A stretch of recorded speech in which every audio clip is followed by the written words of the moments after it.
Greetings everyone, welcome to Earth PCS. Dear students, in this video we are going to continue our topic Indian Constitution a historical note, and in the previous lecture हम लोगों ने discuss किया all the acts and regulating acts of British government that was implemented in India during East India Company's rule from 1765 to 1858. After that, Crown's rule begins and we will see all the acts, right, that was implemented during Crown's rule in India. तो चलिए एक एक करके देखते हैं इन्हें।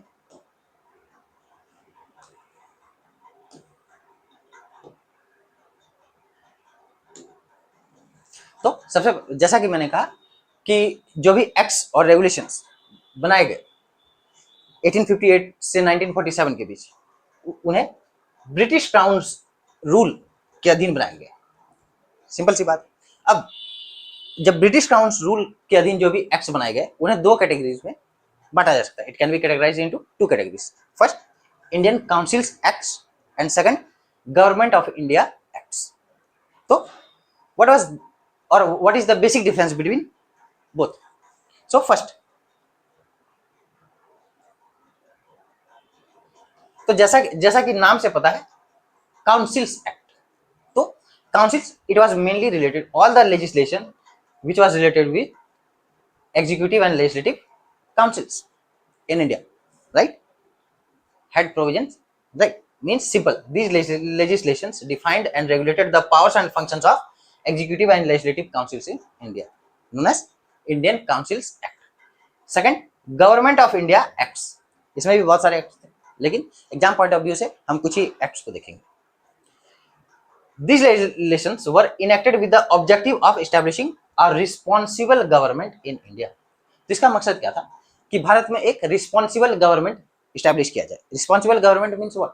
जो जनता यानी इंडियंस की तरह, या which can be accountable, responsible towards Indians, towards the demands of Indian people, right? तो ये इसका मकसद था। And largely as a responsible to the growing demands of the national freedom movement. Obviously 1857 revolt हो चुका था, उसके बाद इंडियंस के डिमांड्स बढ़ने लगे, बेटर एडमिनिस्ट्रेशन के बारे में एक्सपेक्ट करने लगे, better health facilities, education facilities, इन सब की भी डिमांड करने लगे। तो इन सबको देखते हुए इस एक्ट को लाया गया। Now let's see the first act, government of India act 1858। सो यहाँ पे आपको कुछ इंपॉर्टेंट पॉइंट्स याद रखने हैं। सबसे पहले कि सर्कमस्टेंसेस, तो सर्कमस्टेंसेस जैसे मैंने कहा कि पहला सर्कमस्टेंसेस था revolt of 1857, right, and failure of companies rule, east India companies rule. East India company का जो शासन था, एडमिनिस्ट्रेशन था, वो ऑलमोस्ट फेल हो चुका था, और ये 1857 के रिवॉल्ट ने ये क्लियरली एक्सप्रेस कर दिया। दूसरी बात कि British attitude change towards Indian administration. Obviously जब कंपनी का एडमिनिस्ट्रेशन इंडिया में फेल हो गया तो ब्रिटिश गवर्नमेंट का व्यवहार, रवैया, एटीट्यूड वो इंडियंस के प्रति और इंडियन एडमिनिस्ट्रेशन के प्रति चेंज हुआ। कैसा? तो सबसे पहले इन लोगों ने जो मेन फीचर्स इस एक्ट में डाले, वो सबसे पहला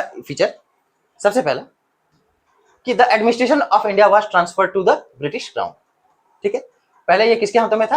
कंपनी। अब किसके हाथों में आया? ब्रिटिश क्राउन, पहला। दूसरा, और ये कभी क्लियर कर दिया गया था, ये पिछले एक्ट में ही क्लियर कर दिया गया था 1853 में ही, कि the British parliament had cleared that the crown can assume the administration of India और can take the administration of India from the hands of East India Company at any time. कभी भी British crown Indian East India Company के हाथों से Indian administration को अपने हाथों में ले सकती है। ये 1853 में ही क्लियर कर दिया गया, और 1858 में फाइनली ये हो भी गया। Second, court of directors and board of control were abolished, right? तो जो दो पोस्ट थे पहले, court of directors and board of control, इन दोनों पोस्ट को अब एबॉलिश कर दिया गया, खत्म कर दिया गया, और एक नए post, right, secretary of state for India, इसे स्टैब्लिश कर दिया गया। तो ये इस पॉइंट की ये तीनों बातें आप याद रखेंगे कि post of court of directors, board of control, इन दोनों पोस्ट को खत्म कर दिया गया, एबॉलिश कर दिया गया, और एक नए post secretary of state for India, इसे इस्टेब्लिश किया गया। और इन दोनों के जो पावर्स थे, कोर्ट ऑफ डायरेक्टर्स और बोर्ड ऑफ कंट्रोल, इन दोनों के पावर्स को इसे दे दिया गया, secretary of state for India, right. Next, a council of India consisting 15 members was established to assist the secretary of state, right. तो जैसे गवर्नर को और या गवर्नर जनरल को असिस्ट करने के लिए एक काउंसिल हुआ करती थी, ठीक वैसे ही secretary of state for India, उसको असिस्ट करने के लिए एक 15 मेंबर की एक काउंसिल बनाई गई। It function like executive, right. तो इसे स्टैब्लिश किया गया। अब इसमें एक कंडीशन क्या रखा गया कि secretary of state for India along with council of India was collectively known as home government. तो home government, whose home government, British, और for British it was home government, right. और एक कंडीशन रखा गया इस काउंसिल ऑफ इंडिया के लिए कि इसमें जो 50% मेंबर्स होंगे, at least half of the members of the council, right, इसके जो 50% मेंबर्स होंगे, 50% मींस हाफ, 8, ठीक है, 8 out of 15 were required to have served in India for a minimum period of 10 years। तो 50% मेंबर्स इस काउंसिल के वैसे मेंबर्स होंगे जिन्होंने इंडिया में कम से कम 10 साल सर्विस दी है, ठीक। अगला important point, in matters related to services and economic affairs the secretary of state was bound by the decision of council of India, ठीक है। तो जो इकोनॉमिक अफेयर्स थे और सर्विसेज से रिलेटेड अफेयर्स थे, मामले थे, उनमें दिए गए जो भी डिसीजंस होंगे, ठीक है, किसके द्वारा, तो काउंसिल ऑफ इंडिया द्वारा, किसे, सेक्रेटरी ऑफ स्टेट को। तो सेक्रेटरी ऑफ स्टेट इस डिसीजन यानी काउंसिल ऑफ इंडिया द्वारा दिए गए डिसीजन को, रिकमेंडेशन को मानने के लिए बाध्य होगा, ठीक है। But in all other matters he could act at his own description. बाकी अन्य मामलों में वो खुद से फैसले ले सकता है, लेकिन जब इकोनॉमिक अफेयर्स की बात होगी, सर्विस से रिलेटेड अफेयर्स की बात होगी, तो उसे काउंसिल द्वारा दिए गए जो भी डिसीजंस होगी उसे मानने के लिए बाध्य कर दिया गया, किसे, सेक्रेटरी ऑफ स्टेट। नेक्स्ट, और एक इंपॉर्टेंट बात, ये बहुत इंपॉर्टेंट है, governor general was henceforth designated as viceroy of India, right. तो अब गवर्नर जनरल ऑफ इंडिया का जो पोस्ट था उसे अपग्रेड करके क्या कर दिया गया, वाइस रॉय ऑफ इंडिया। ये काफी इंपॉर्टेंट है, आपको तीनों याद रखना है। From governor of Bengal to governor general of Bengal, under which act, regulating act 1773, ठीक है। Next, from governor general of Bengal to governor general of India, under which act, charter act 1833, ठीक है। और third, from governor general of India to governor viceroy of India, under which act, government of India act 1858। अब आप एक काम कर सकते हैं, इन तीनों के नाम आप कमेंट बॉक्स में बता सकते हैं। Who was the first governor general of Bengal, who was governor general of India, and who was the first viceroy of India, ठीक है। अब वाइसरॉय का मतलब होता क्या है, हम बोलते तो सभी है, मतलब होता क्या, simply he was the deputy of British crown in India, ठीक है, and he was directly responsible और accountable to the British crown, ठीक। तो इसे वाइसरॉय का मतलब यही होता है, deputy of the British crown, was required to follow the instructions issued by the secretary of state, ठीक है। तो अगर आप कहें तो सबसे इंपॉर्टेंट पोस्ट कौन सा था, secretary of state for India, क्योंकि जो वाइसरॉय थे इसे भी इसकी बात माननी होती थी, इसके ऑर्डर्स फॉलो करने होते थे, सिंपल सी बात है, was required to follow the instructions issued by the secretary of state, simple ना। अब कमेंट्स देख लेते हैं इसमें। The act professed to establish a system of good government for India. However, it brought about no substantial change in the actual administration of the company. ठीक, बाकी acts की तरह इसके ज्यादातर प्रोविजंस पेपर पे ही रह गए, राइट। ग्राउंड रियलिटी कुछ और ही थी, ग्राउंड इंप्लीमेंटेशन ऑलमोस्ट कोई चेंज दिखा नहीं। Its provisions primarily dealt with home government in Britain rather than with the governance of India itself. तो जैसा कि मैंने कहा, होम गवर्नमेंट मींस यहाँ इंडिया नहीं समझना है, ये ब्रिटिश गवर्नमेंट को समझना है। तो ये एक्ट मेनली किससे रिलेटेड था, भले इसमें इंडिया को लेकर प्रोविजंस थे, but it was concerned mainly with the home government in Britain rather than Indian और गवर्नेंस इन इंडिया। तो एक्ट तो बनाया इंडिया के नाम से, government of India act, but इसमें कंसर्न क्या था, Britain, home government in Britain, right. And consequently as observed by lord Derby. ये स्टेटमेंट आप पढ़ भी सकते हैं, नहीं छोड़ भी सकते हैं, ठीक। Then prime minister, the transfer of authority to the crown was more nominal than real, ठीक है। तो इन्होंने कहा था, उस टाइम ये ब्रिटिश प्राइम मिनिस्टर थे, इन्होंने कहा था कि ये जो अथॉरिटी है जिसे ब्रिटिश क्राउन के हाथों में दिया गया, तो ये रियल से ज्यादा नॉमिनल है, यानी नाम मात्र का है, नाम मात्र का पावर ट्रांसफर हो गया है, बाकी ऑलमोस्ट एडमिनिस्ट्रेशन वैसा ही चल रहा है।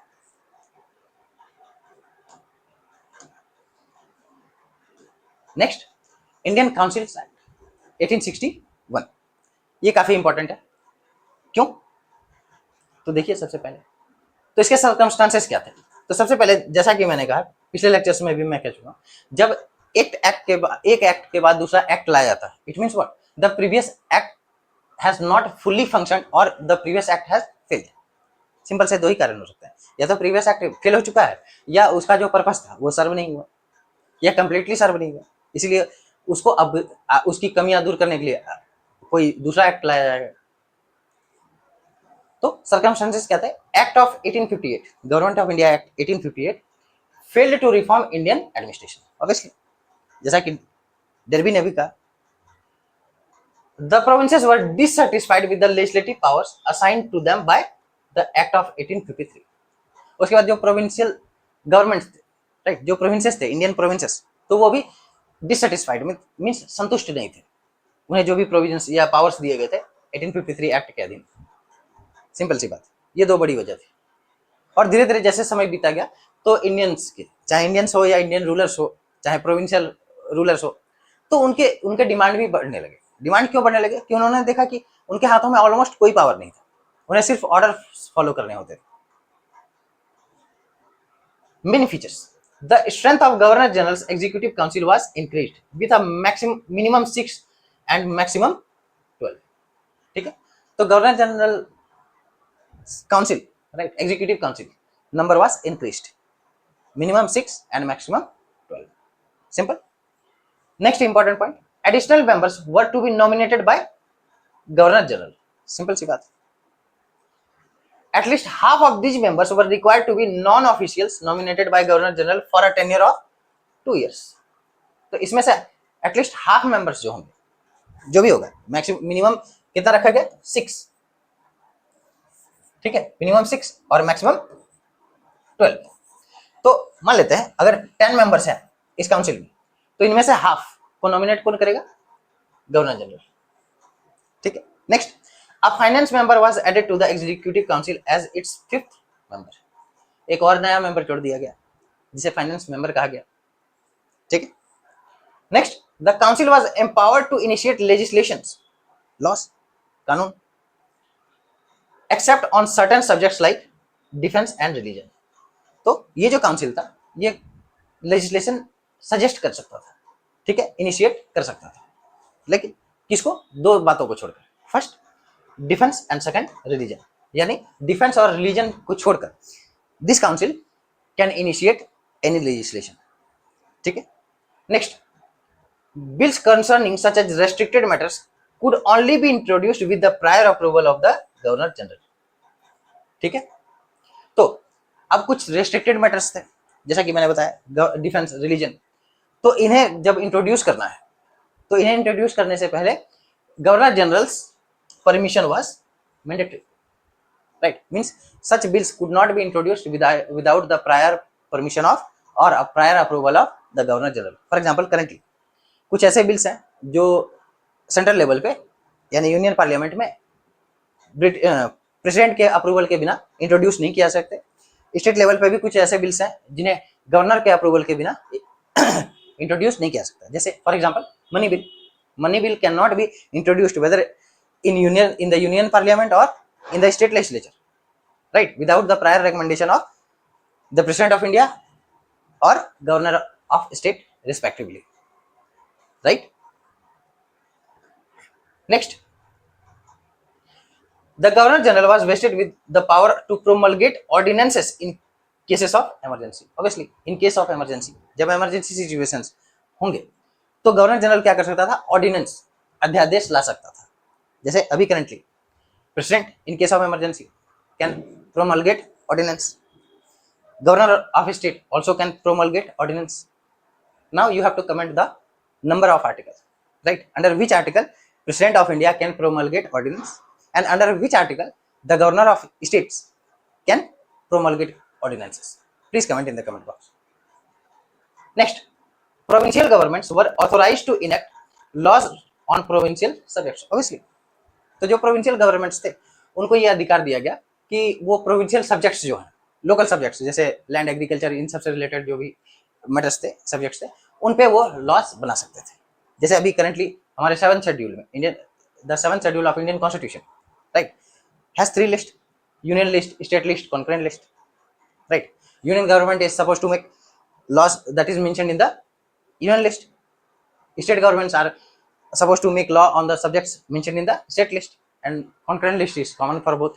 ठीक वैसा ही प्रोविंशियल, उस समय प्रोविंशियल लिस्ट हुआ करते थे जिसमें प्रोविंशियल गवर्नमेंट्स को ये पावर दिया गया कि वो उन सब्जेक्ट्स में लॉ बना सकते हैं. Provincial executive councils were enlarged to strengthen local governance. Obviously अब प्रोविंशियल लेवल पे भी प्रोविंशियल एग्जीक्यूटिव काउंसिल को इनलार्ज यानी बढ़ाने का प्रावधान भी किया गया. Next, the power to nominate members to this councils were vested in the governor. Obviously तो जब यूनियन लेवल पे गवर्नर जनरल को ये पावर दी गई, ठीक वैसे ही प्रोविंशियल लेवल पे गवर्नर्स जो थे प्रोविंसेस के, उनको ये पावर दी गई कि वो नॉमिनेट कर सके. ठीक वैसे ही जैसे अभी करंटली पार्लियामेंट में प्रेसिडेंट कुछ मेंबर्स को नॉमिनेट करते हैं, राइट, और स्टेट लेवल पे गवर्नर्स कुछ मेंबर्स को नॉमिनेट करते हैं. सिंपल सी बात. तो इसीलिए मैंने कहा कि ये एक्ट इस लिहाज से इंपॉर्टेंट है कि हम समझ पाएंगे कि कैसे इन एक्ट्स ने या इनके प्रोविजंस ने इंडियन कॉन्स्टिट्यूशन को, इंडियन कॉन्स्टिट्यूशन के लेजिस्लेचर हो, एग्जीक्यूटिव हो, जुडिशरी हो, को डेवलप करने में, उनके प्रोविजंस को इंक्लूड करने में मदद की है. Now comments. ठीक है, तो mark the beginning of legislatures in India. तो ये इंपॉर्टेंट पॉइंट है, आपको नोट करना है. Under which act or which act is considered as the beginning of legislature in India?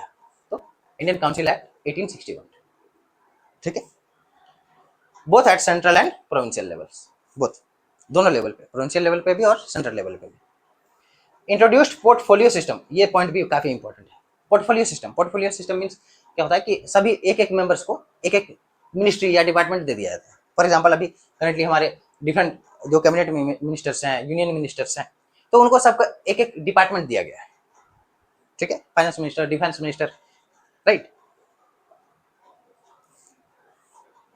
Laying foundation for future cabinet system of governance, जैसा कि मैंने कहा.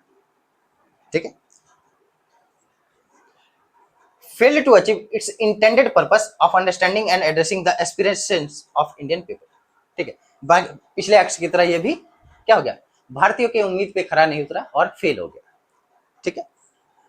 Next, nominated members were primarily princes and large landlords who did not represent the true voice of Indian populace.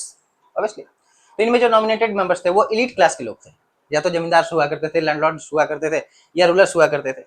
तो जो generally जिनको आम भारतीयों से या कॉमन इंडियन से कुछ लेना देना या उनका कनेक्शन एक तरह से कहें कि आम इंडियंस के साथ था ही नहीं, राइट. ऑलमोस्ट उनका लाइफ स्टाइल, उनका हर एक तरीका ब्रिटिश से मैच करता था. ठीक है. Next, the legislative council function merely as an instrument to endorse the decisions of the executive, lacking any real authority in the legislative or executive matters. तो ये जो लेजिस्लेटिव काउंसिल था ये नाम का ही था, सिंपल सी बात है. ठीक है, और इसमें किसी भी तरह की एक्चुअल जो या रियल अथॉरिटी होती है, चाहे लेजिस्लेटिव से रिलेटेड हो या एग्जीक्यूटिव से रिलेटेड हो, वो हमेशा उसकी कमी देखी गई. सिंपल सी. And lastly, the act is often described as an example of British policy of association और बेनेवोलेंट डिस्पोटिज्म. सिंपल सी बात है कि बाकी और पिछले एक्ट्स की तरह भी इसे एक क्या माना गया, example of British policy of association, कि किसी तरह से इंडियंस को इन्वॉल्व करो, भले उन्हें पावर्स दो या ना दो, दो नहीं, सिर्फ ना दो. कुछ इंडियंस को नॉमिनेट कर दो एग्जीक्यूटिव काउंसिल्स में ताकि वो शांत रह सके. Next important act, Indian councils act 1892. Again very important, right.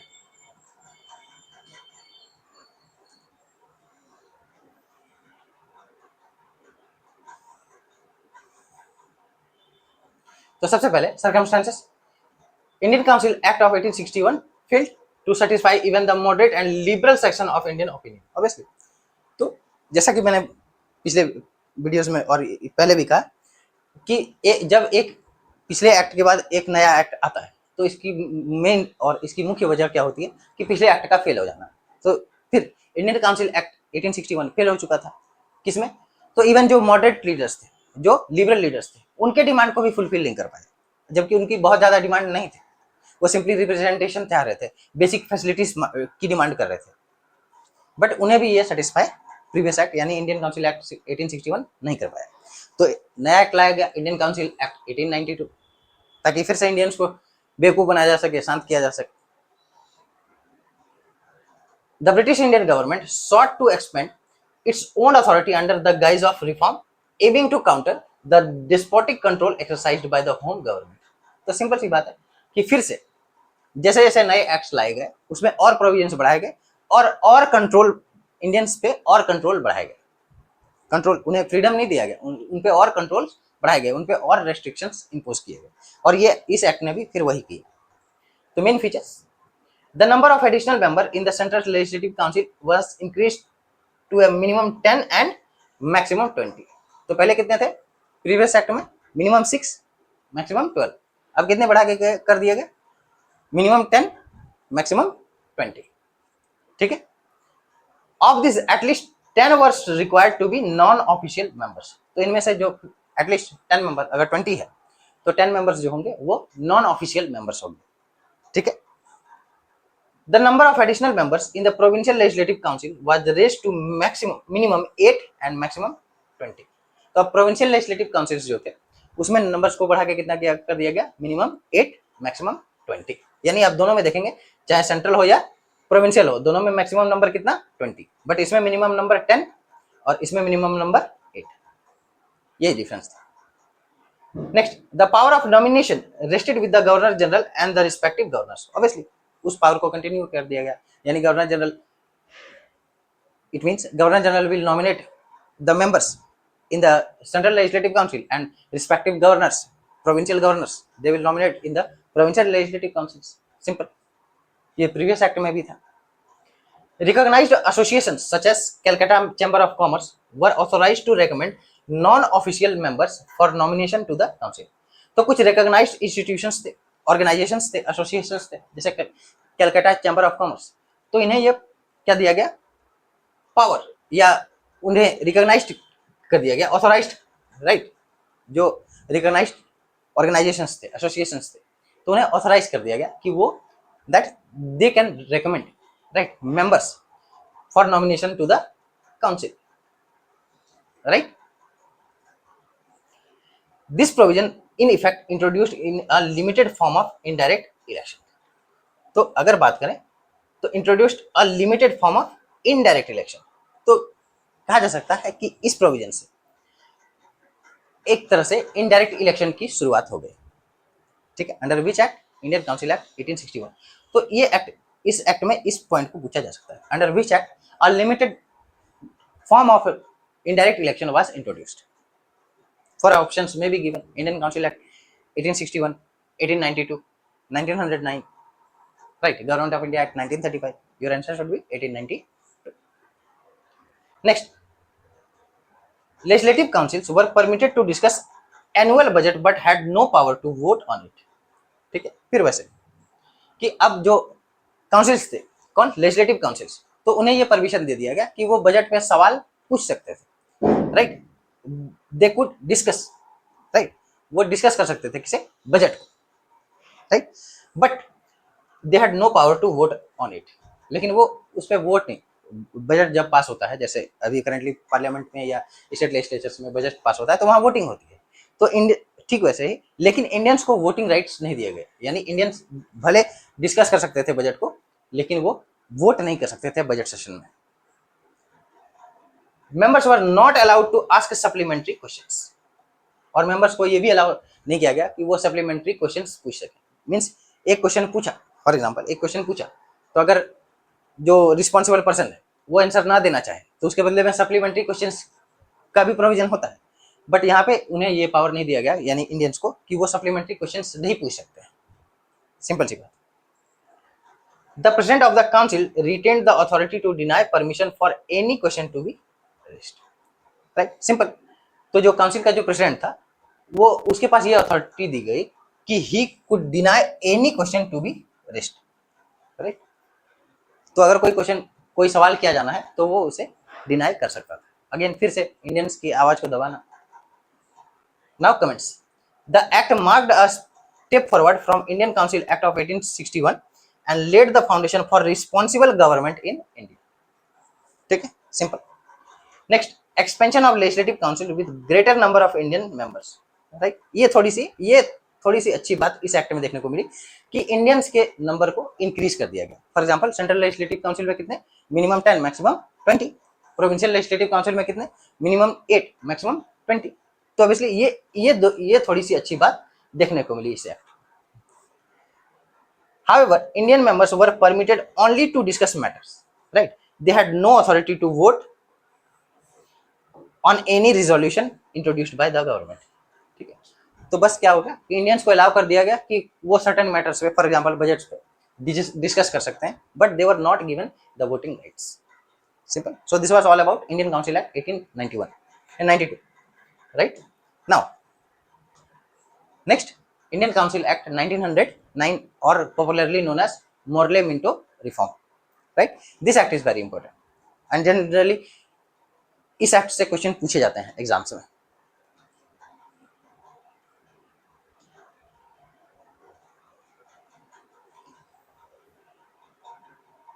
तो सबसे पहले circumstances to check the rise of extremism in Indian politics. Obviously कब की बात है, 1909। और अगर आपने मॉडर्न इंडियन हिस्ट्री पढ़ा है तो इस टाइम तक एक्सट्रीमिज्म इंडिया में काफी बढ़ चुका था। Extremist groups, extremist freedom fighters, उनका उदय हो चुका था। तो एक्सट्रीमिस्ट डिमांड्स को सप्रेस करने के लिए भी, या उनको रोकने के लिए भी इस एक्ट को लाया गया। ठीक। दूसरा, to win over moderates in Congress to the side of government. Obviously तो आप, अगर आपने फिर से मॉडर्न इंडियन हिस्ट्री पढ़ा है तो आप जानते होंगे कि मॉडरेट्स और एक्सट्रीमिस्ट दोनों की दो अलग अलग विचारधारा थी, पर्सपेक्टिव थे। तो मॉडरेट्स क्योंकि लिबरल थे, तो ब्रिटिश गवर्नमेंट हमेशा चाहती थी कि वो उनके साइड में रहे। तो मॉडरेट्स को खुश करने के लिए, मॉडरेट्स को जीतने के लिए इस एक्ट को भी लाया गया। ठीक है। Next, to buttress Muslim communalism again, और this act actually sowed the seed of communalism in India.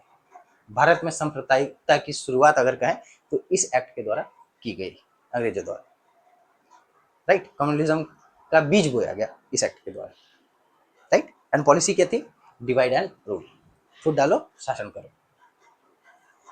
Next, main features. तो the strength of central legislative council was increased from 16 to 60 members. Previous act में कितने, maximum 20, अब इसमें 16 to 60, right. Next, strength of provincial legislative council was also enhanced, 50 members for Bengal, Madras, Bombay and 30 members for remaining provinces। तो central legislative council के लिए maximum members कितना, 60।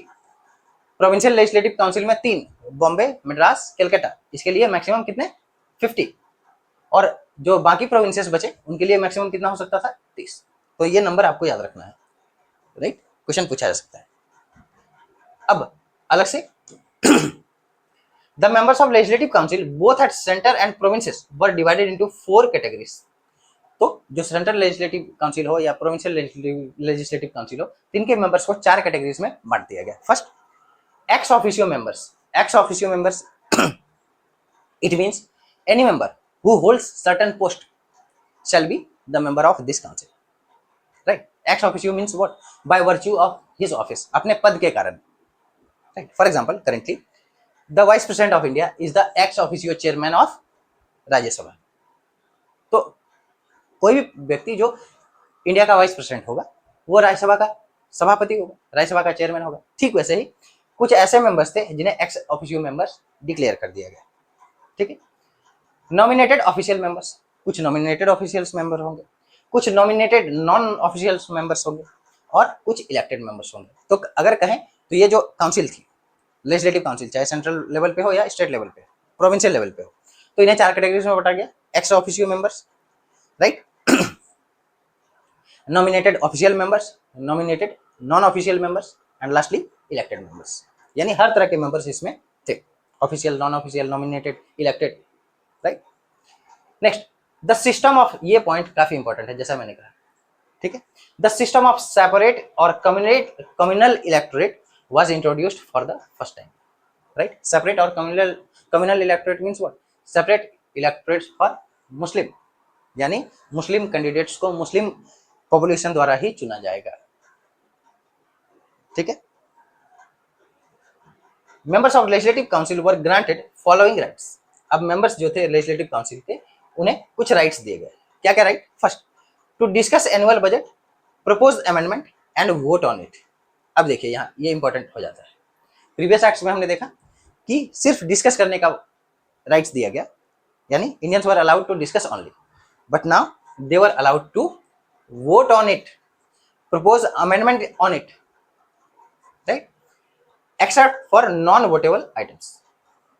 ठीक, कुछ नॉन वोटेबल आइटम्स थे, उन्हें जानना जरूरी नहीं, तो उनके अलावा बाकी सब पे ये अमेंडमेंट प्रपोज कर सकते थे और वोट कर सकते थे एनुअल बजट। ये पॉइंट काफी important. Next, to initiate legislation concerning matters of public welfare. तो पब्लिक वेलफेयर से जो भी मैटर्स रिलेटेड थे, for example health, education, employment, right, तो इससे रिलेटेड जो भी मैटर्स थे उन पे कानून बनाने के लिए, यानी बिल्स और लेजिस्लेशन को इनिशिएट किया जा सकता है। किन्हें? इनके द्वारा, इंडियंस के द्वारा। To ask question and supplementary question to members of the executive council. ठीक है, तो अब ये पावर भी नहीं था पिछले एक्ट में।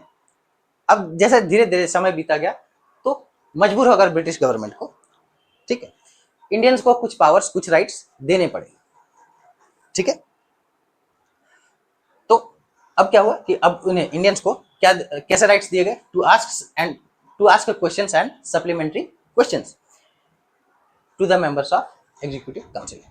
In the previous act, such rights or such authority was not given to Indians. Next, the governor general and governors retained the power to refuse advice of their respective legislative council.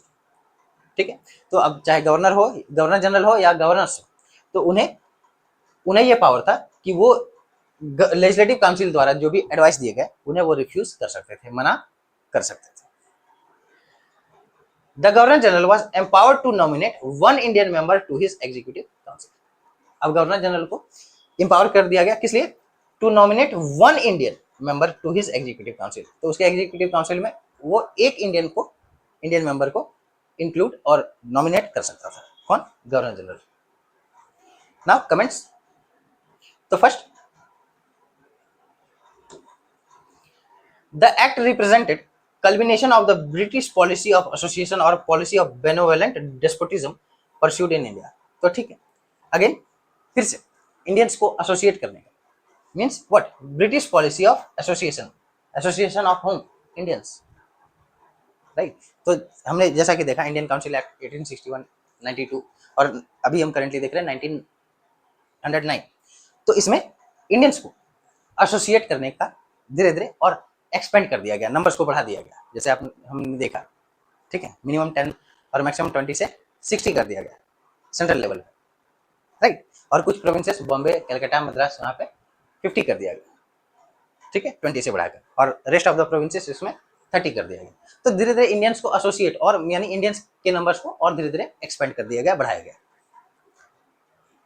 Although electorates were created, the property and educational qualification prescribed for both voters and candidate were excessively high, restricting genuine political participation.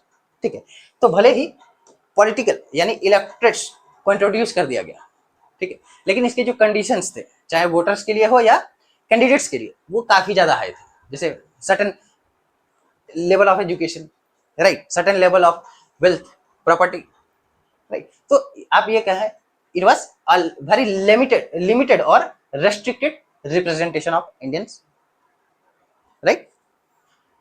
Introduced communal and class-based representation in the legislative council, impeded unity and collective functioning. Simply, तो इससे सबसे बड़ा आप कहें attack किस पे था, तो इंडियन और यूनिटी ऑफ इंडियंस, भारतीयों की एकता पे ये सबसे बड़ा चोट था।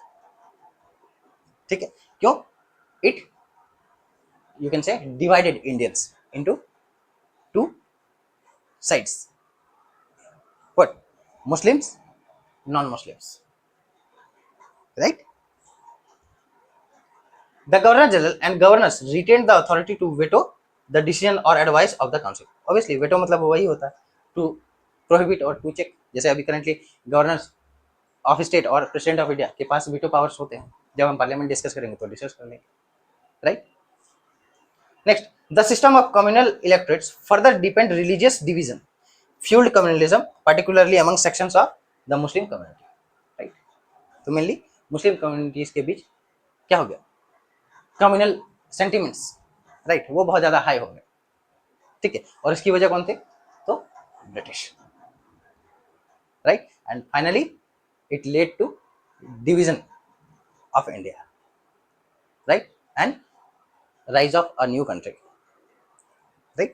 So you can see how the seed of communalism was sown by this act, by the British, right?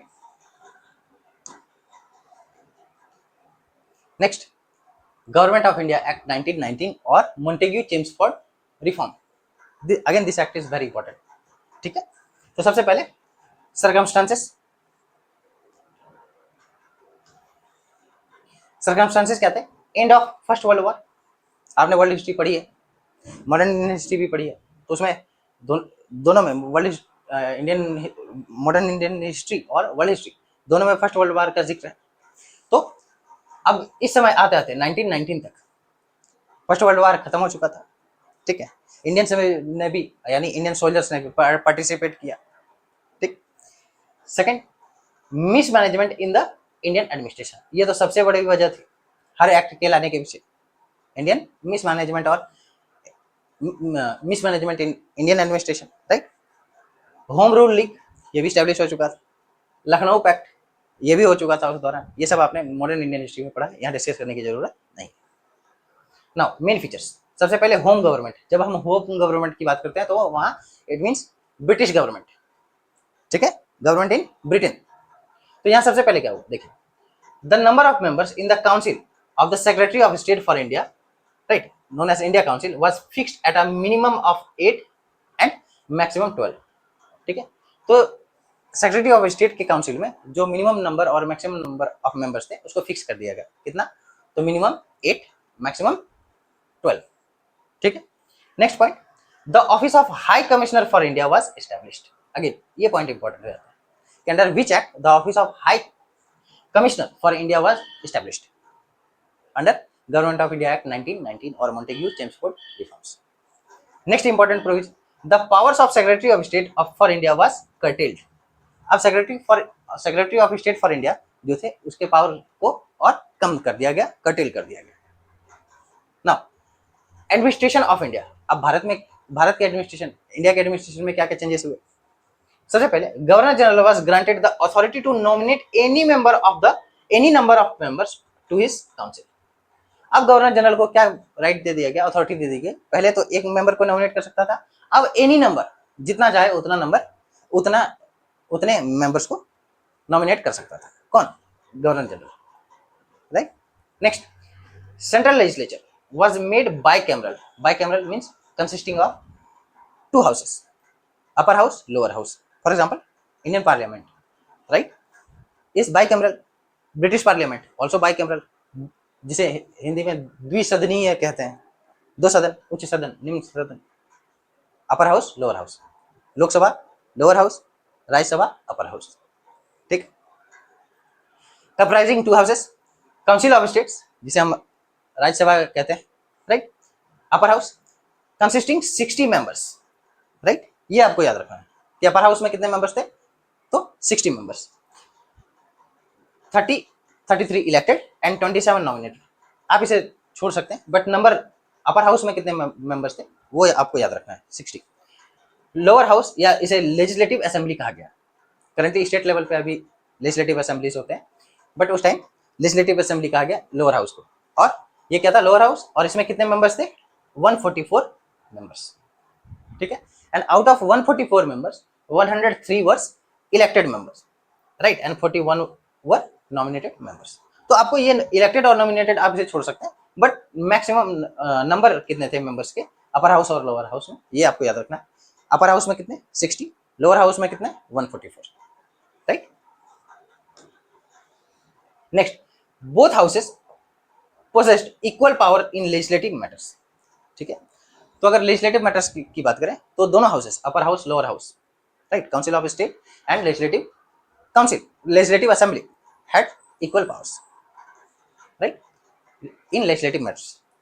In case of deadlock, the Governor General could summon a joint sitting and the decision was to be taken by a majority vote. ठीक है, तो अभी भी joint sitting का provision है।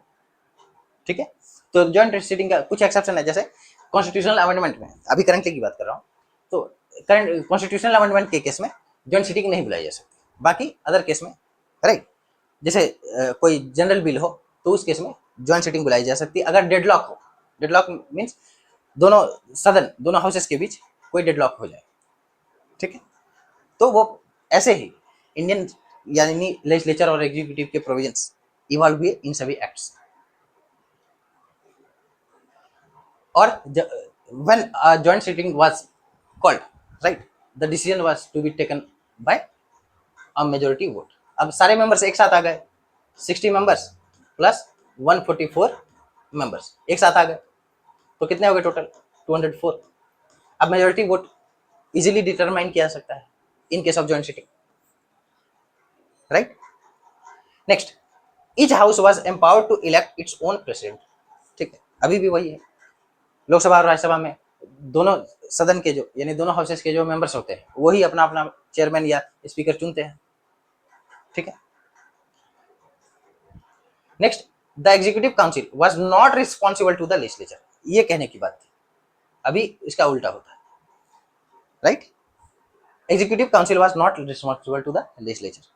ठीक है, executive council जो था यानी जो एग्जीक्यूटिव का पार्ट था वो लेजिस्लेचर के प्रति रिस्पॉन्सिबल नहीं था, उसे जवाबदेही नहीं ठहराया जा सकता था।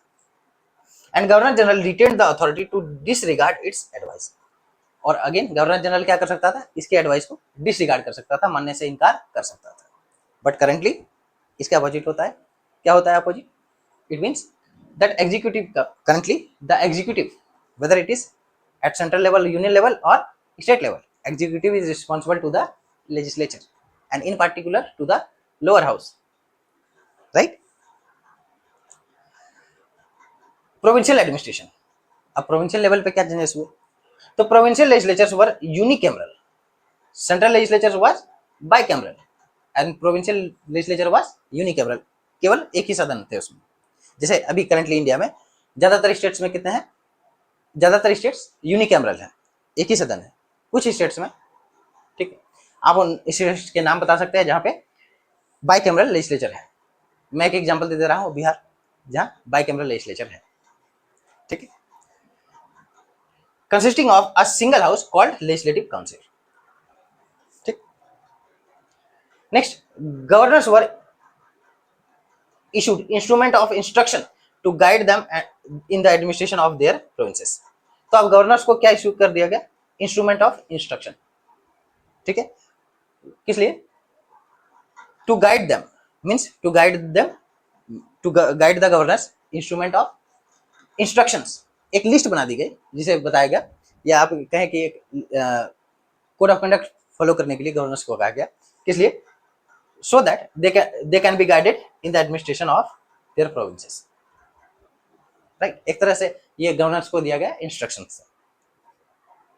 Next, the system of separate electorate, right, again this point is very important. The system of separate electorate was extended to include 6 Anglo Indians, Indian Christians, Europeans. पहले तो सिर्फ मुस्लिम को दिया गया प्रीवियस एक्ट में, इंडियन काउंसिल एक्ट 1909 में। अब government of India act 1919 में क्या कर दिया गया? इस सेपरेट इलेक्टोरेट को, राइट, और एक्सपेंड कर दिया गया। ठीक, अब एक्सपेंड कर दिया गया तो अब इसमें किसे इंक्लूड कर दिया गया? सिख को भी, एंग्लो इंडियंस को भी, इंडियन क्रिश्चियंस को भी और यूरोपियंस को, right. What is Anglo Indian? तो Anglo Indians mainly are an Indian whose male descendant right. अगर कोई भारतीय है जिसके पिता, राइट, मीन्स फादर, ग्रैंडफादर और great grandfather was what, British, then he और she is called Anglo Indian, right, simple. याद रखना है आपको कि मेल के साइड से, नॉट फीमेल के साइड से, यानी फादर, ग्रैंडफादर या फॉरफादर, पिता, दादा या परदादा अगर कोई ब्रिटिश थे तो वैसे इंडियंस को, और माँ क्या थी, इंडियंस, या दादी या परदादी अगर इंडियन थी तो वैसे इंडियंस को एंग्लो इंडियंस कहा जाएगा। The principle of diarchy was introduced, again very important point, principle of diarchy was introduced, right, under which act, government of India act 1919। अब डायरकी का मतलब क्या होता है, right, di means two, arch means rule, right, two rule, why, right, introduced in the provinces dividing subjects between central list and provincial list. तो अब जो rules थे, लिस्ट थी, उसे दो कैटेगरीज में बांट दिया गया, क्या, तो पहला central list and second provincial list, while the residuary powers were vested in the center, right. और जो बच गए इन दोनों ऐसे सब्जेक्ट्स जो इन दोनों लिस्ट में नहीं आते थे वो किसके हाथों में था, सेंटर के हाथों में, simple. Next, the subjects in the provincial list were further classified into, right, two categories. अब जो प्रोविंशियल लिस्ट उसमें जो सब्जेक्ट्स थे उसे फिर दो कैटेगरीज में बांट दिया गया, क्या क्या, तो reserve subject and transferred subjects, ये इंपॉर्टेंट है।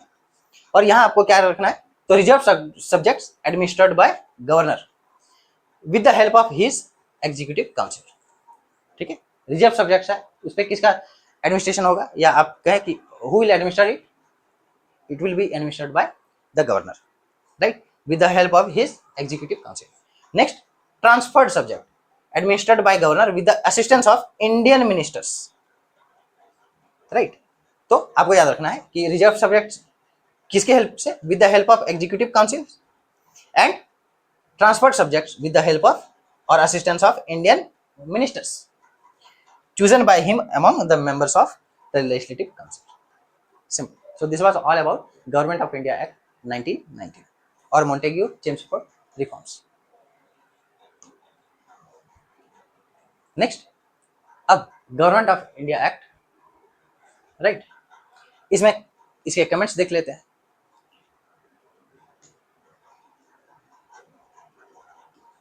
तो the act marked the end of British policy of benevolent despotism ushered in the beginning of responsible government in India. Simple से अगर बात करें तो इस एक्ट के साथ ही रिस्पॉन्सिबल गवर्नमेंट की शुरुआत हो गई। क्यों रिस्पॉन्सिबल गवर्नमेंट की शुरुआत हो गई, क्योंकि जैसा कि हमने देखा प्रीवियस कुछ प्रोविजंस, जैसा कि जो मेंबर्स थे, इंडियन मेंबर्स, उन्हें राइट दिया गया, ये अथॉरिटी दिया गया कि they could ask question, right, they could ask question plus they could vote in the budget, right, their rights were expanded. तो इस तरह से क्या है कि what it marked the beginning of responsible government in India, ठीक है। थोड़े से राइट्स मिले, नॉमिनल राइट्स स्टार्ट हुए इंडियन काउंसिल एक्ट से 1861 से, फिर 1892 में नाम मात्र के, फिर 1909 में थोड़े से, फिर गवर्नमेंट ऑफ इंडिया एक्ट 1919 में उससे ज्यादा राइट्स इंडियंस को दिए गए, राइट। और साथ ही साथ डिवाइड एंड रूल की पॉलिसी भी एक्सपेंड होती रही। Next, the introduction of election to the legislature fostered political consistence among the people as Indian came into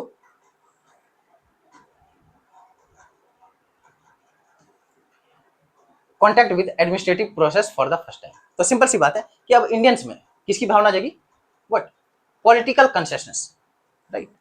अब थोड़े थोड़े इंडियंस जो हुए वो पॉलिटिकली अवेयर होने लगे, उन्हें समझ में आने लगा कि हाँ, वोटिंग नाम की कोई चीज होती है, गवर्नमेंट में पार्टिसिपेशन नाम की कोई चीज होती है, हमें अपने बारे में सोचना है, राइट, हमें ये सारी फैसिलिटीज चाहिए, हमें ये हम पर ऐसे शासन नहीं किया जा सकता है। ये धीरे धीरे उनकी जो पॉलिटिकल कंसिस्टेंस थी, राजनीतिक समझ जिसे कहते हैं, वो बढ़ने लगी। Next, the number of Indians employed in the civil services increase significantly, obviously. तो हर जगह इंडियन पार्टिसिपेशन धीरे धीरे बढ़ने लगा, चाहे वो लेजिस्लेटिव काउंसिल हो सेंट्रल लेवल पे या स्टेट लेवल पे यानी प्रोविंशियल लेवल पे, चाहे सिविल सर्विसेज हो, तो इंडियन पार्टिसिपेशन बढ़ने लगा। Next, system of dyarchy divided the subjects in two categories, right, provincial administration to distinct and independent parts, making coordination and effective governance difficult. ठीक है, तो इसे अब जब सब्जेक्ट्स को बांटा जाएगा रिजर्व में और ट्रांसफर सब्जेक्ट में, तो इसे कोऑर्डिनेशन थोड़ा सा डिफिकल्ट हो गया। क्यों? क्योंकि जो रिजर्व सब्जेक्ट्स थे उन्हें गवर्नर किसके हेल्प से इंप्लीमेंट करता था? तो जो मेंबर्स थे यानी नॉन इंडियन मेंबर्स, और जो ट्रांसफर सब्जेक्ट्स थे उन्हें किनके हेल्प से एडमिनिस्टर करता था या इंप्लीमेंट करता था? तो with the help of Indian members, Indian ministers, right. Next, division of subjects often led to confusion regarding respective rights, responsibilities and jurisdiction of various departments. Obviously, तो ओवरलैप हो रही थी, कॉन्फ्लिक्ट देखने को मिल रहे थे सब्जेक्ट्स में, इससे और कंफ्यूजन बढ़ा। Next, departments under Indian ministers faced severe financial constraints. Obviously, जैसा कि मैंने कहा, इंडियंस को पावर्स दिए गए, बट कैसे? नॉमिनल। अब यहाँ पे इंडियन मिनिस्टर्स तो बना दिए गए, but they faced severe financial constraints. उन्हें फाइनेंशियल सपोर्ट ही नहीं मिलता था, फंड्स ही नहीं मिलता था, वो काम करेंगे कैसे? And due to which so many ministers even resigned, right. lacked control over civil servants and were dependent on the governor for most administrative matters. Ministers तो थे इंडियंस, बट उनका सिविल सर्वेंट पे कंट्रोल नहीं था, plus क्या, ज्यादातर matters में वो गवर्नर्स पे डिपेंड करते थे। और सबसे बड़ी बात जो देखने को मिली वो थी financial constraint, financial problems, funds, allocation of funds, right. It was very meagre, बहुत छोटा, बहुत कम था। Next, moreover the minister did not function on the principle of collective responsibility, weakening accountability and cohesion of the provincial government. Obviously, तो जब वो properly function नहीं कर पाएंगे, राइट, किस लिए? On the principle of collective responsibility, right. Collective responsibility means what? Both the Indian members और Indian ministers and non Indian और ब्रिटिश मेंबर्स, राइट। तो इससे क्या हो रहा था कि रिस्पॉन्सिबल गवर्नमेंट वो एस्टेब्लिश नहीं हो पा रहा था, right. Next, another important act, Government of India Act 1935, very important. Why? Because as I said that around 250 provisions, लगभग 250 प्रावधान इस एक्ट से इंडियन कॉन्स्टिट्यूशन में डायरेक्टली कॉपी पेस्ट कर दिए गए हैं, right, with some changes.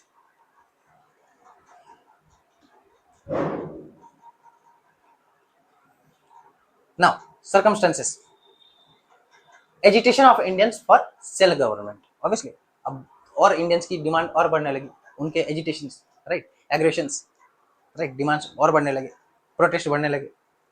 Simon commission report and round table conferences, obviously ये भी आ चुका था, Simon commission report, right, and it was completely boycotted by Indians, right.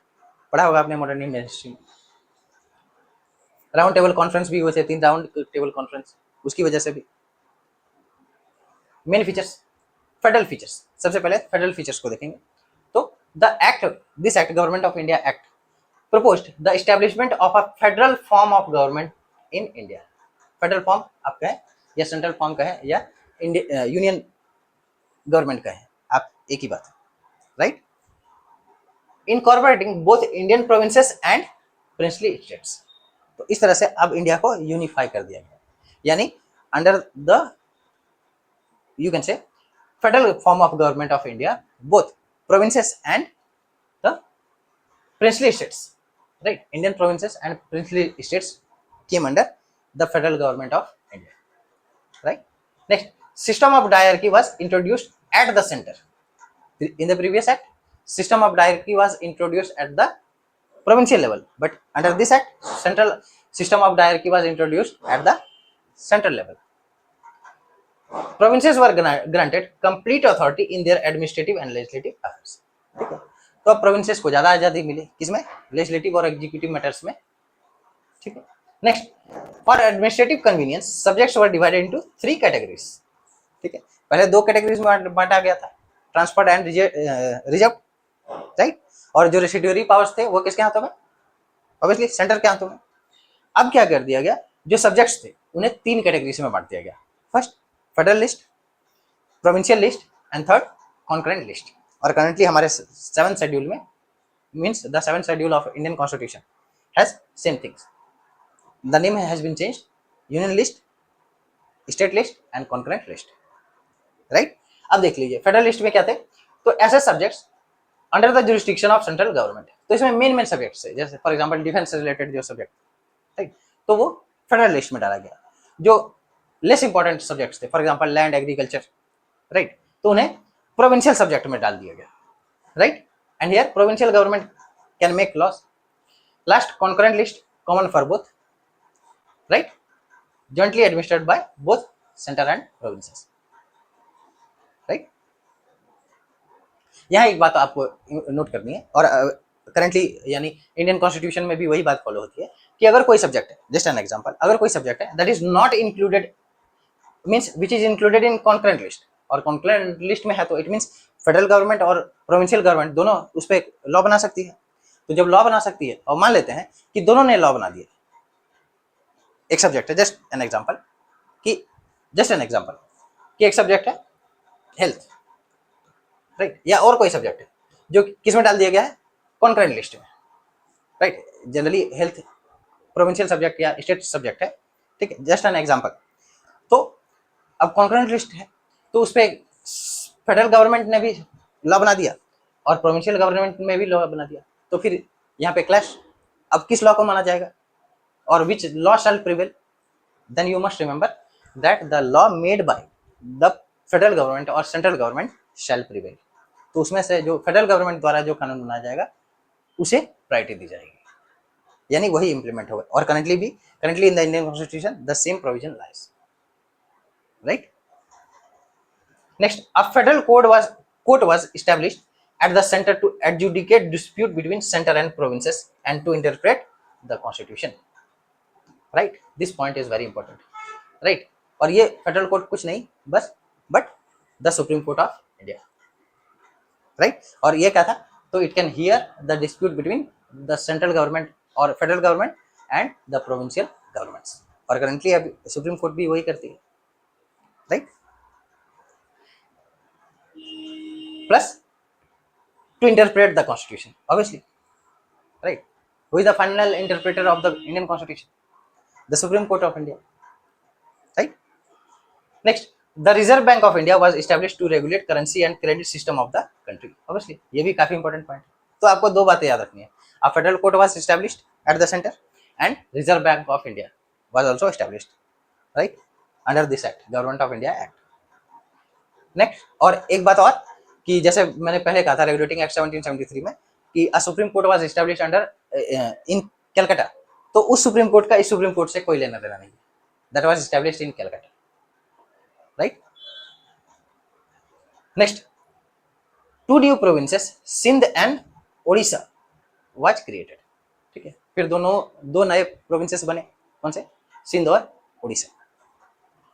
Governor General and governors were entrusted with special responsibilities concerning security of India, the protection of interest of British Crown and native rulers, defense, other related matters, allowing them to act according to their own discretion. तो simple सी बात है, governor general और governors को, right, क्या दिया गया, और स्पेशल रिस्पॉन्सिबिलिटी दी गई regarding what, security of India, Bharat की सुरक्षा से संबंधित, प्रोटेक्शन ऑफ देयर और protecting the interest of British Crown and their native rulers, right. Apart from that, defense and other related matters, ठीक है। और इन सभी पे वो अपने मर्जी से एक्ट कर सकते थे with their own discretion, right, कोई restriction नहीं था। Next, property and educational qualification for both voters and members were reduced at the central and provincial levels, thereby expanding the electorates, obviously जैसा कि मैंने पहले कहा कि बहुत ज्यादा कंडीशंस रखे गए कि certain level of education, certain level of wealth, certain level of property, certain level of designation, right. Only after that an Indian would be a voter और अ कैंडिडेट। बट अब क्या कर दिया गया, उस क्वालिफिकेशंस को रिड्यूस कर दिया गया। अब जब क्वालिफिकेशंस को रिड्यूस कर दिया जाएगा तो उसमें ज्यादा number, means more number of people were included in the voter list, right, और more number of people could contest election. तो इस तरह से इलेक्टोरल पॉलिटिक्स उसको एक्सपेंड किया गया, राइट। नेक्स्ट, होम गवर्नमेंट यानी government in Britain. So the council of India was abolished, again important point, right. The council of India was abolished under which act, Government of India Act, right. तो कुछ creations हुए तो कुछ evolutions भी हुए, right. A few advisors were appointed to assist the Secretary of State for India. तो secretary of state for India को assist करने के लिए कुछ एडवाइजर्स को अपॉइंट किया गया। Next, high commissioner for India was to be appointed by the governor general for a term of 5 years। ठीक है, तो हाई कमीशन फॉर इंडिया जो होगा उसे कितने साल के लिए अपॉइंट किया जाएगा? 5 साल के लिए, for 5 years। By whom? By the governor general of India, right. Next, और कंटिन्यू करते हैं, इसमें और प्रोविजंस देख लेते हैं। Main features, right. तो इसमें मेन फीचर्स और क्या है? तो सबसे फेडरल गवर्नमेंट, यानी जो गवर्नमेंट थे federal level. The governor general continued as the head of central administration। Obviously, Governor General of India was the head of central administration or the federal administration, right?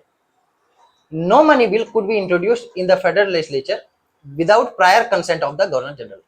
ठीक है, और currently हम इसी provision को follow करते हैं, that no money bill can be introduced in the Lok Sabha without prior recommendation of the President of India। तो you can see how such provisions has been directly copied, right?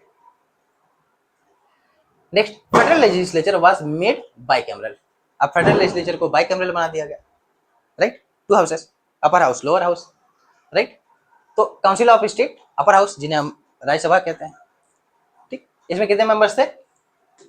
260 members, right. 156 elected and 104 nominated, right. Next, federal assembly, इसे lower house कहा गया। कितने members? 375 members, जैसा कि हमारा राज्यसभा है, right. और इसमें 250 elected and 125 nominated by rulers of the princely states. ठीक है, सिंपल। आप इस नॉमिनेटेड और इलेक्टेड मेंबर्स को याद रख भी सकते हैं, नहीं, but the numbers in the assembly, federal assembly और council of state is important. Elected और नॉमिनेटेड आपकी मर्जी। Provincial government. The governor remained the constitutional head of each province, assisted by a council of ministers। Currently, जैसे कि president is the head of what? State, right? So in the same manner, governor remained the constitutional head of each province, assisted by a council of ministers। The principle of provincial autonomy was introduced, right? तो अब जो provincial autonomy का जो principal था उसे introduce किया गया। It means what is the meaning of autonomy of provincial और provincial autonomy, what is, right. So the central and home governments were not to interfere in the provincial matters. तो अब provinces को ज्यादा आप यूं कहें फ्रीडम दिया गया, कि यानी जो सेंट्रल या होम गवर्नमेंट होगी, they were not to interfere in the provincial matters. तो प्रोविंसेस को अब ज्यादा फ्रीडम मिली, simple. Next, particularly when the governor and his ministers were in agreement, right? Last point, the powers of the provincial legislatures were restricted। ठीक है, अब provincial legislatures के powers को रेस्ट्रिक्ट किया गया। कैसे? as the governor retained the authority to issue ordinances and exercise special responsibilities in matters of public order, minorities and the interest of British crown। तो कैसे? तो यहाँ पे गवर्नर्स को क्या पावर दिया गया? The governor retained the authority to issue ordinances. ठीक है, अब गवर्नर ऑर्डिनेंस इशू कर सकता था, ठीक है, and exercise special responsibilities in matters of public order, minorities और इंटरेस्ट ऑफ ब्रिटिश क्राउन, इन सभी मामलों में। Simple. Now last act, Indian independence act, right. और इस एक्ट से भारत को क्या मिली? आजादी, इंडिपेंडेंस, राइट।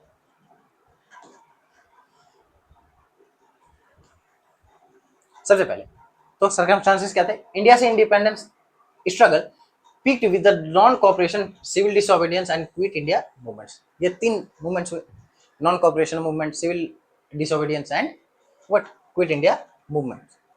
इससे भारत के मीन्स जो सर्कमस्टांसेस थे इंडिया में फ्रीडम को लेके, इंडिपेंडेंस को लेके, उसको बहुत ज्यादा आप यूं कहें स्ट्रेंथ मिली, ताकत मिली। ठीक है। And lastly British were forced to make India free. Next, communal tensions and Muslim league's demand for Pakistan deepened division. Obviously एक तरफ इंडिया को इंडिपेंडेंट करने की बहुत पुरजोर कोशिश की जा रही थी, चांसेस भी बहुत ज़्यादा बढ़ चुके थे, और साथ ही साथ इंडिया को डिवाइड करने का एक नई कंट्री पाकिस्तान बनाने को लेकर बहुत ज़्यादा डिमांड, यानी जो मांग थी वो बहुत ज़्यादा गहरी हो चुकी थी। Cabinet mission plan came in 1946, ठीक है, failed leading to widespread unrest. Obviously cabinet mission plan भी जो 1946 में आया था वो भी फेल हो चुका था, और हर तरफ क्या हुआ, वाइड स्प्रेड अनरेस्ट, हर तरफ और भी ज़्यादा अनरेस्ट, राइट, प्रोटेस्ट, सारी चीज़ें देखने को मिली। एटलीस्ट 1947 अनाउंसमेंट, राइट, और फिर उस टाइम ब्रिटिश के प्राइम मिनिस्टर थे क्लेमेंट एटली, तो उन्होंने ये अनाउंस किया, ठीक है, 1946 में। क्या एग्जैक्ट डेट आपको पता होगा? If you know then you can comment in the comment box what was the exact date on which date Clement Attlee announced the freedom of India, right? So announced, and he said June 1948 as the deadline for the power transfer। यानी Clement एटली ने clear कर दिया कि maximum जून 1948 तक भारतीयों को भारत सौंप दिया जाएगा, सिंपल, राइट, मैक्सिमम। और हम कब तक आजाद हो गए?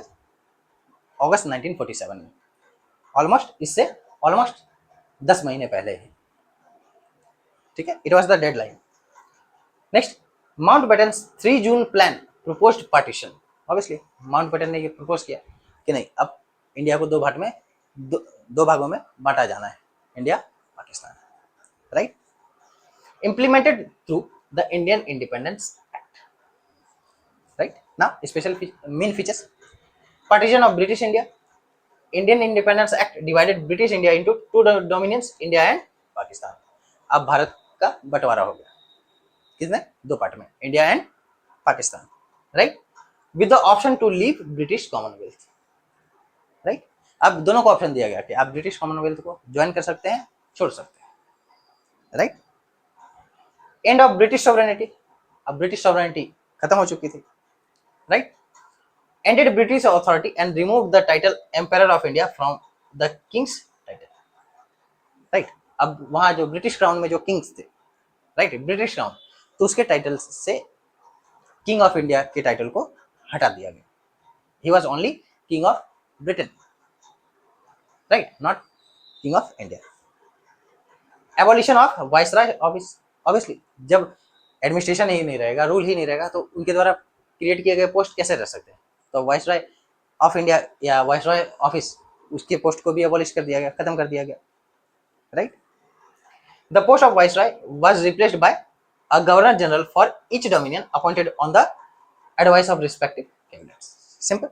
next, empowerment of constituent assemblies, right। अब constituent assembly वो तो establish हो चुकी थी when December 1946, right। both dominions constituent assembly were authorized to frame their own constitution and amend or repeal British laws। Obviously अब दोनों को ये फ्रीडम दे दिया गया, इंडिया और पाकिस्तान को, कि आप अपना कॉन्स्टिट्यूएंट असेंबली बना लीजिए। We will see in the making of constitution, जब हम मेकिंग ऑफ इंडियन कॉन्स्टिट्यूशन देखेंगे वहां हम डिस्कस करेंगे फिर, ठीक है। तो both India and Pakistan were given option that they can make their और constitute their own constituent assembly and they can what repeal, implement और change the British law, right. Boundary demarcation, obviously जब दो देश बनेंगे तो बाउंड्री तो तय करना ही था, right.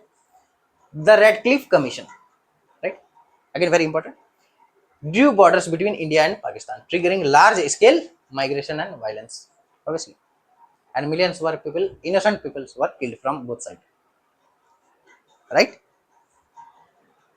Next, abolition of secretary of state for India, इस पोस्ट को भी खत्म कर दिया गया। वाइस के पोस्ट, जब जैसा कि मैंने कहा, जब एडमिनिस्ट्रेशन ही नहीं होगा, कंपनी ही नहीं होगी, ब्रिटिश एडमिनिस्ट्रेशन ही नहीं होगा, तो उनके द्वारा क्रिएट किया गया कोई पोस्ट कैसे एग्जिस्ट कर सकता था, right. And the office was replaced by the secretary of state for commonwealth affairs. Next, fate of princely states, अब प्रिंसली स्टेट्स के साथ क्या हुआ? तो ब्रिटिश पैरामाउंसी लैप्स्ड, अब जो ब्रिटिश की जो सॉवरेनिटी थी, पैरामाउंटसीज थी, राइट, उनकी प्रभुता थी वो खत्म हो गई, right, and they could accede to India और पाकिस्तान और रिमेन इंडिपेंडेंट। तो प्रिंसली स्टेट्स जो देसी रियासत थे उन्हें ये ऑप्शन दिया गया कि आप इंडिया को ज्वाइन कर सकते हैं, आप पाकिस्तान को ज्वाइन कर सकते हैं, या आप इंडिपेंडेंट रह सकते हैं। आपके पास तीन ऑप्शन है, simple. Next, governance structure.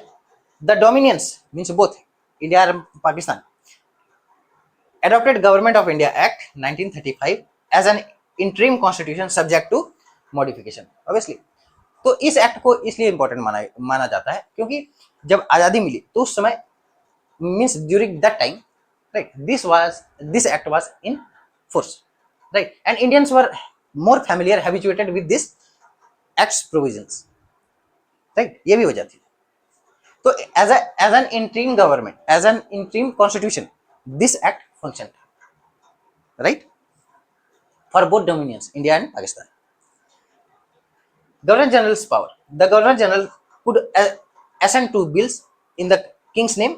The king no longer had veto power.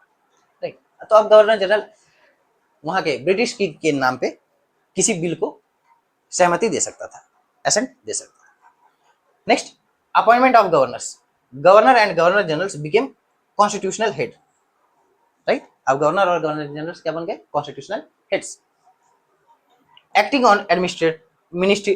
On ministerial advices. तो जब कॉन्स्टिट्यूशनल हेड्स होते हैं, फॉर एग्जांपल प्रेसिडेंट और governor are constitutional head, they must act on the advice of ministers, council of ministers. Civil services. British control over civil services appointments ceased, right, existing officer retained in pre independence, obviously.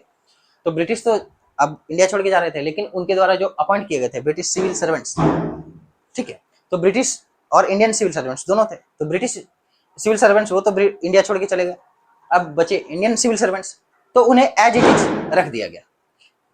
जो पाकिस्तान जाना चाह रहे थे वो पाकिस्तान चले गए, और जो इंडिया में रहना चाहते थे एज अ सिविल सर्वेंट और इंडिया को सर्व करना चाहते थे, वो उन्होंने इंडियन सिविल सर्विस को कंटिन्यू रखा।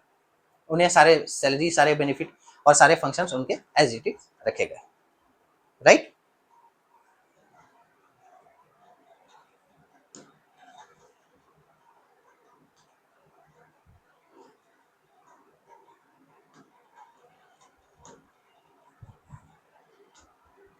ना कमेंट्स, तो कमेंट्स ज़्यादा इंपॉर्टेंट है नहीं, जैसा कि मैंने पहले ही कहा कि सबसे पहले तो सबसे इस एक्ट के द्वारा सबसे जो बुरी बात हुई वो ही that was division of India into two country, India and Pakistan.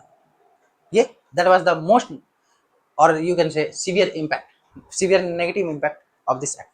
First, right, creation of sovereign nation. Next, mass migration, right, from both the sides, right, whether from India to Pakistan or from Pakistan to India, right, and led to riots, killings of innocent people, right, mass killings, millions of people from both sides.